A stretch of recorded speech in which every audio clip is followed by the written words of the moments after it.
I'm hoping I know what this is. Please, please go.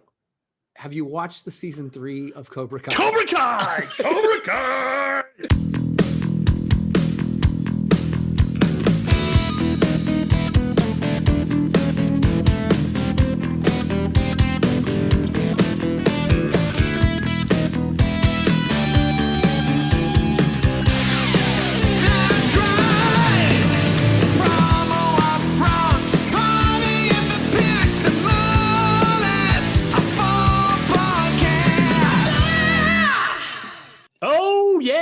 Time for episode number 28 of the Promo UPFront Podcast.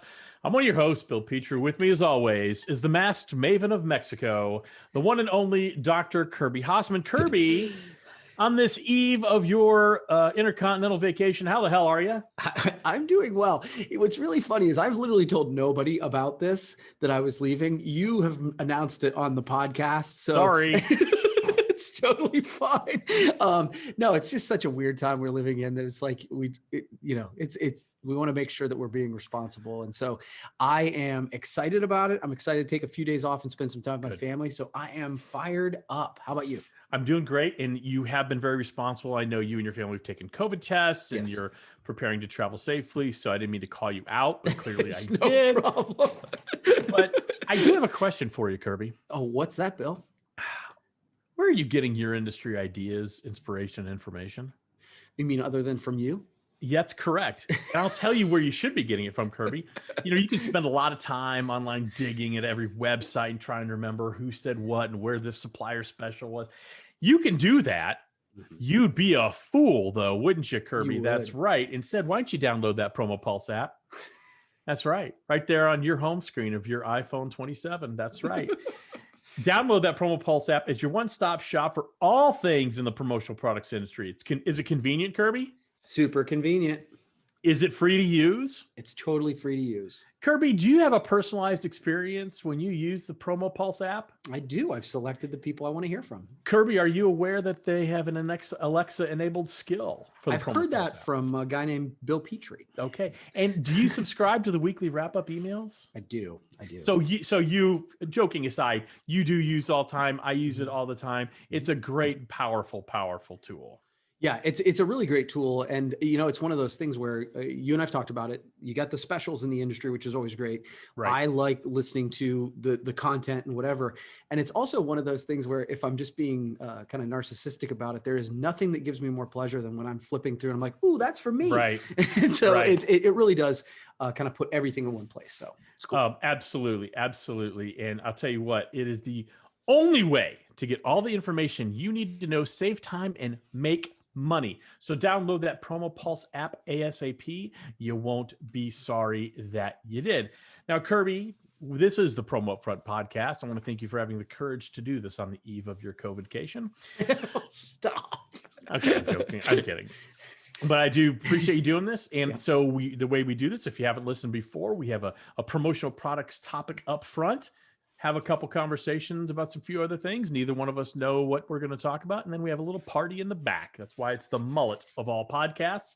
So Kirby, I have the Promo UPFront topic today, and we're going to talk about skucon. Nice. Skucon. Yeah. So in all transparency, we are recording this a little earlier than we normally would. We're recording this on Friday, January the 8th, because Kirby's going to be out of town. And yesterday, we both attended the skucon conference, and I wanted to get some the good, the bad, the great from you. I'm happy to go first. I've got a few. I had a feeling we would talk about this today. Okay, if you weren't going to bring it up, I would. As we always say, we try to be transparent in what we're talking about. I'm a user of commonsku, and I tend to go to any of their events, live or virtual. And I think that for the most part, they are the leader from what I've seen in virtual events. Yeah. So I made a couple quick notes about it. I thought it was a great day, but it was a long day. I think in the desire to pack so much really interesting content into the day and give it time to breathe, which I did like they weren't so short that it felt too hurried. That a 7-hour day for a virtual conference is a really long day. I would agree with that. So let's ping pong this. Let's go back. I agree. I actually had that written down. where it works in person because you can get up and stretch and walk around and you're still with people. You're still part of the event. After about 2-3 hours, I'm like, I can't look at this computer screen any longer. I need to get up and move around. I need to go away. I need to go get something from the kitchen. That is too long for me. I think I almost would have loved to have seen it broken up into 3 hours in the morning, take an hour break for lunch, or even take a half-hour break. Hey, go away. Don't even sit in your computer and then come back. I think that might help. Let it breathe a little bit. No, I think that's interesting. I think the one of the notes that I made was that tech is great. And I think that Hopin, which is the platform that they use, I really like that platform. I think from a user perspective, it's very good. And because we did our conference on it, I have the back end version of it too. And so I know that the level of preparation and work that they've put in to make it seem so smooth. So I thought that was really good, but tech is great. I don't know that we'll ever replace that in-person conference experience, but they did the best I think that you could to do that, if that makes sense. I agree. You know, there's limitations to tech, and there's probably always going to be limitations to tech, but they leverage it to the best of their ability to create an environment, a conference that connects people. I'd say the one thing I didn't like about it, and I'm just as guilty, it's the chat. Oh yeah. Am I listening to the speaker, or am I reading the chat? And am I thinking about what's the next thing I might say, or what did they just say, or how do I respond to that? Or that's funny. It's it got to the point I shut it off. Yeah. You know, I almost think that should be, I'd almost like to see it from an admin perspective where there's no, well, I know they need it for questions. There's got to be a better way to get questions than to filter it through 89 smart assy comments and then the one question. The chat's very distracting for me. And it's almost overwhelming. So, well, and the one thing I would say too, is we, as an industry, sometimes we do not give grace when there are snafus, man. We need to be more patient when it might be your internet, buddy. Yeah.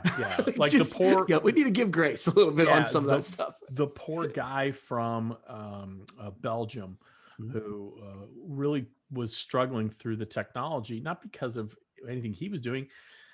Guys in Belgium, let's kind of give his internet connection a little bit of grace. So it was a challenge. Man, there are people that can't hear you, can't understand you, can't hear you. I'm like, yeah, we got it. We all got it. Yeah. Okay. No, dial it down. I thought the best sessions were Elizabeth Segrin. I thought she was great from Fast Company. I thought she was really fantastic. I have such a crush on Denise Taschereau and what she does from a B Corp standpoint and sustainability and corporate responsibility. I've had some of my best skucon moments over the years have been spent with Denise Taschereau and her business partner, talking about how they approach doing corporate good. I'm fascinated by that. I aspire to that. So I really enjoyed that. And obviously Seth Godin knocked it out of the park. He always does. Just when you think, my gosh, I've heard about everything this guy has to say, what else can he say? You're like, oh, he can say that. And let me write that down. So I thought that was really good. I will say this. So what did you think of the sessions? The sessions did you like, other than the ones I mentioned? So I actually enjoy Ann Handley. I've read several of her. I've read her book, Everybody Writes, or Everyone Writes. I enjoyed that little conversation. She's a fun and quirky personality. I like her a lot. And my note about it is Seth. I've decided that Seth Godin, and we talk about this. I write about Seth a lot. He is one of my heroes. So take it with a grain of salt, but he's one of the best and most professional speakers of our time. Yes, the end. He is. He was just off the charts amazing. He is. And the other, and this is really my final note, is I have decided that the networking portion on Hopin, I like better than real networking. Okay, we disagree. I cannot stand the networking. I love it so much. I never get cornered with someone I don't want to talk to. I got 3 minutes and I'm out. Okay, so maybe it's a me thing, and this is probably telling a little story about me. I'm definitely the introverted extrovert. I don't love those things very much. And I didn't do the networking yesterday. I intentionally skipped it because I did it last time at skucon at home, and it was just weird. It's just very awkward conversations. And I'll take the responsibility for that. So maybe I need to take some pointers from you, and I'm not joking, about how to really enjoy that, because I get like so white knuckle on that, and I don't know why. Yeah. In person, I'll talk to anybody. I'm fine with that. When it's the screen thing, it's like, oh, so you work from home too? Oh, yeah. I think for me, it's 3 minutes. Yeah. Which and so by the time introductions happen, like, hey, what's your name? What do you do? Where are you from?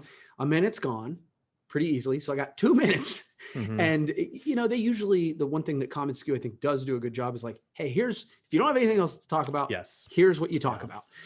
Ironically, the thing I didn't follow instructions, go figure, very well. But I didn't either. I didn't even go. Yeah. But I found that just talking with people about, hey, what are you enjoying? What is this?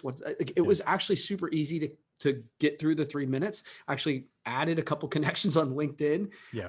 So I love the networking on. Well, then I may have missed an opportunity. Yeah. So shame on me. And next time I'll give it a try, and I'll talk to you before I do it. But, I'd say all in all, they killed it. Again, so good. There's always going to be limitations to a virtual conference, at least with the technology we have today. Mm-hmm. I think commonsku, Mark Graham, Catherine, Bobby, David, Sam, Kate Mayswitch, Aaron Couture, all of those folks, Ashley Colette, everybody at commonsku does such a great job.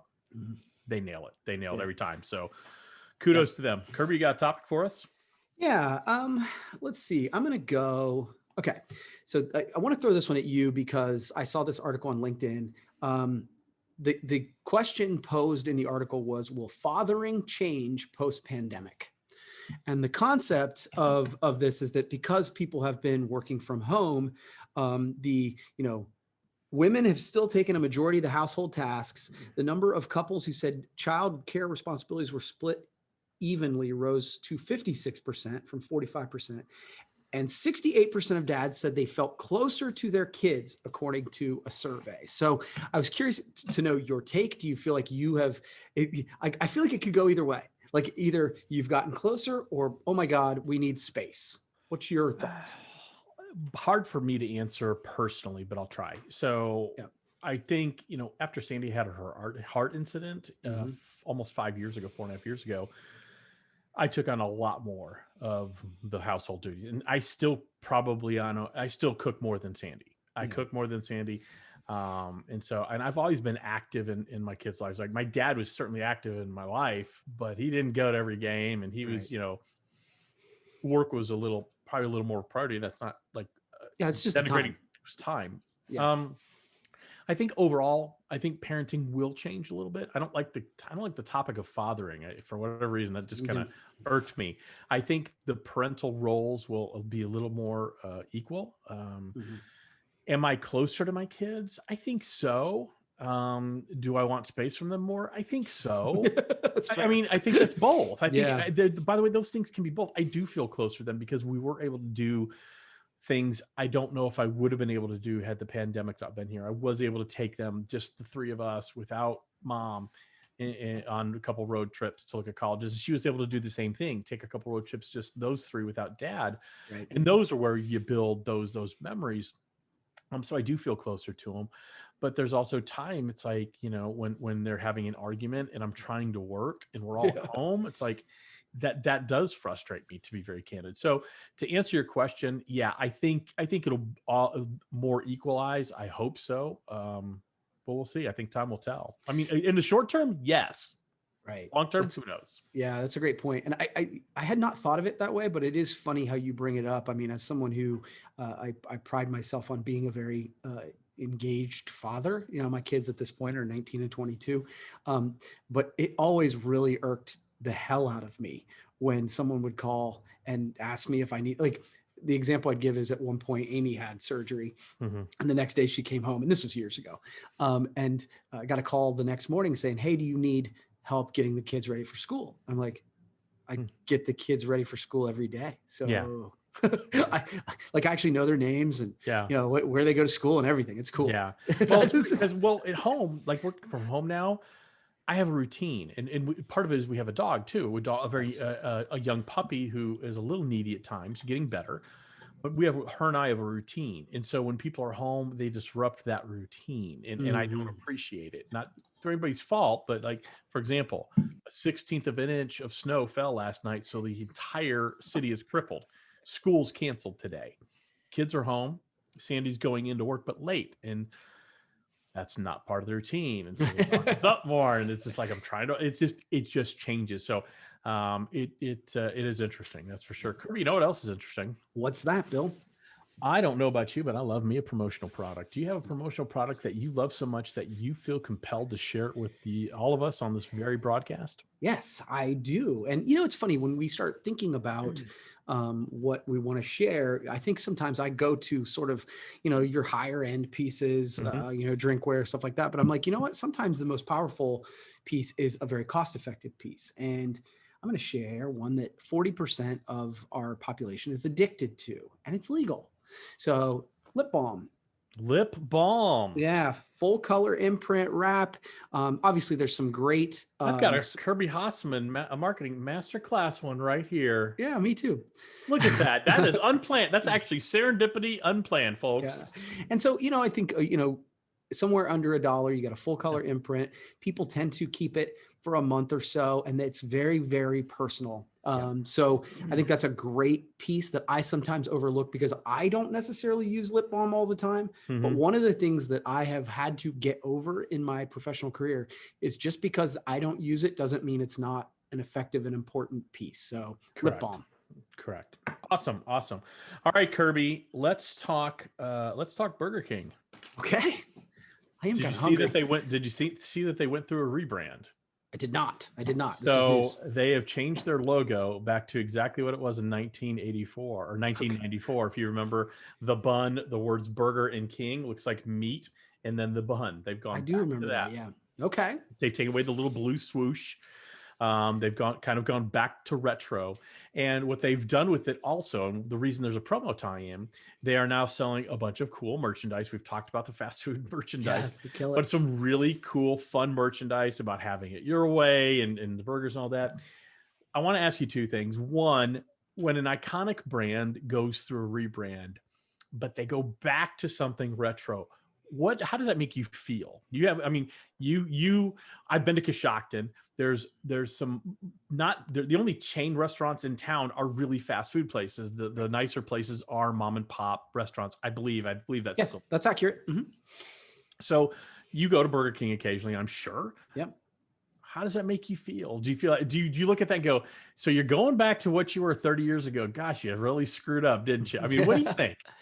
Yeah, that's a great question. I think it depends on the brand. So I think sometimes I just feel like everything right now, what is old is new again. It feels like that is totally the trend that everybody's like. Everybody loves themselves some retro. Yeah.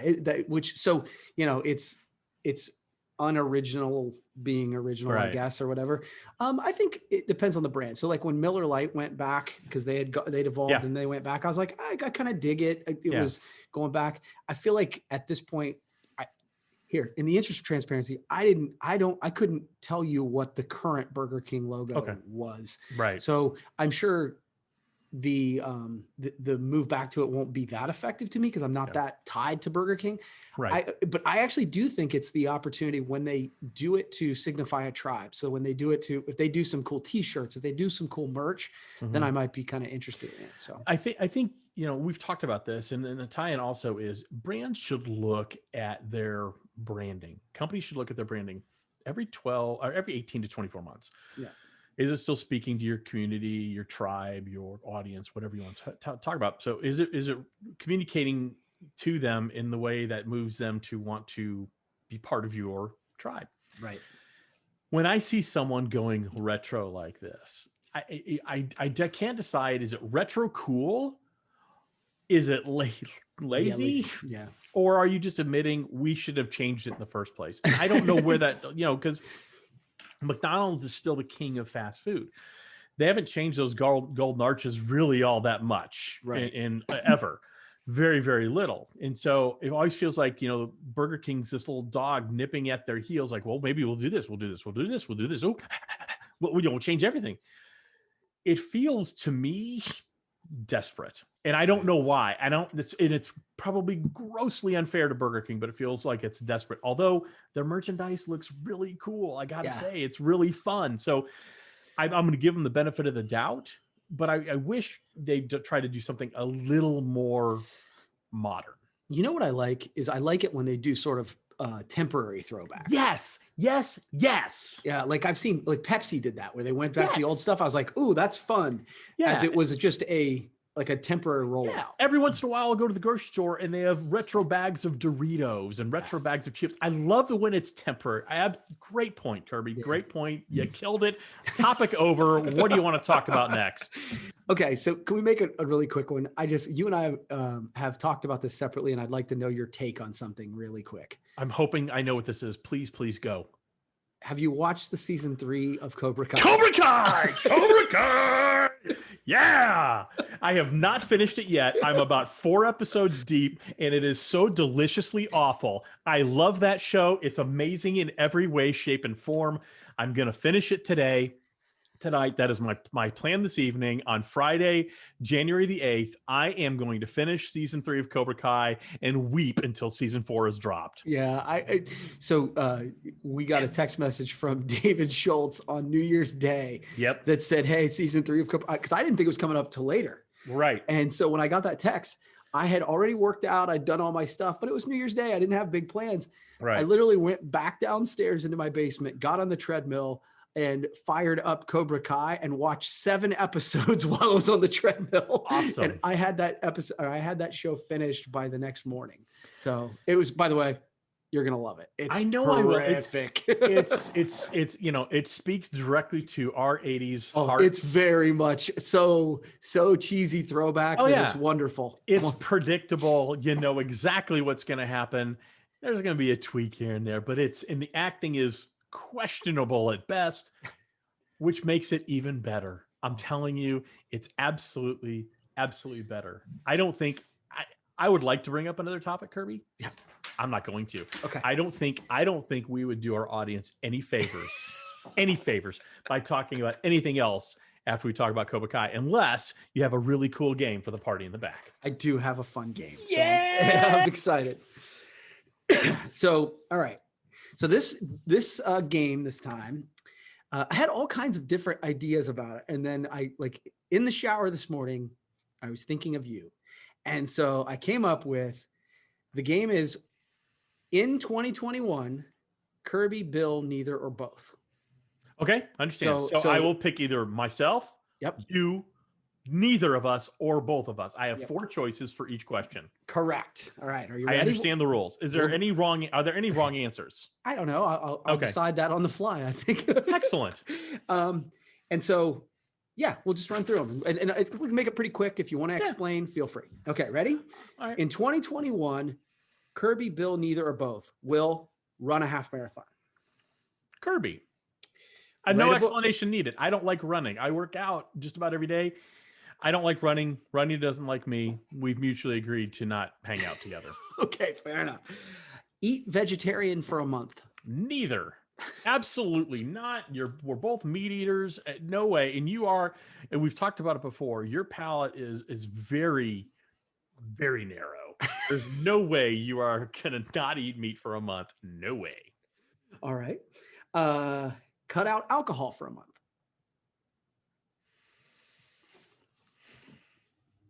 Both. I bet we both will do that. I bet we'll both do that. Write a book. Although 5 days into January, I sure as hell wasn't doing dry January. That's for sure. Yeah, I was going to say, maybe we'll need to. Yes. Okay. Write a book. I will. Okay. I like it. Any questions? Any pushback there? Not at all. Not at all. I encourage that. My long promised book. Maybe I'll get it done this year. All right. I like it. I actually sent you a link the other day about you did. A workshop. So yep. Start a new business. Oh, you You haven't met a business idea you won't try. And I know, by the way, that's not making fun of you. That's a compliment. You are a serial entrepreneur. So when things get to the point where they're running at a level you're comfortable with, yeah, your eyes starts to wander from a business perspective. Yep, I think that's fair. Let's see. Attend an NFL game. Neither one of us will. Okay. I would probably agree. I probably won't. I thought maybe you'd have a shot at it more than me. I might, but I mean, I honestly prefer it at home. I mean, if someone's going to give me a ticket and all that, and it's in a suite or what, even if it's just I'll go, but I'm not going to pay to go. Fair. Attend a concert. Oh, me for days. No, you won't do that. Head to Washington, D.C. Head to Washington, D.C. I'm sadly going to say neither, because I just don't think lead will happen this year because of the pandemic. So I'm going to say neither. Binge watch a new show, not Cobra Kai. Oh, me. You won't binge another show. That's not your thing. No, you won't. Okay. No. All right. Final one. Kirby or Bill? Give or up neither, on or both. Yeah. Give up on creating these games at the end of the podcast. Oh, you will. If anybody will, it's you, because I know I don't. First of all, you won't. Yeah. I know that is your single least favorite thing about the podcast. You like playing the games. Yeah, I do.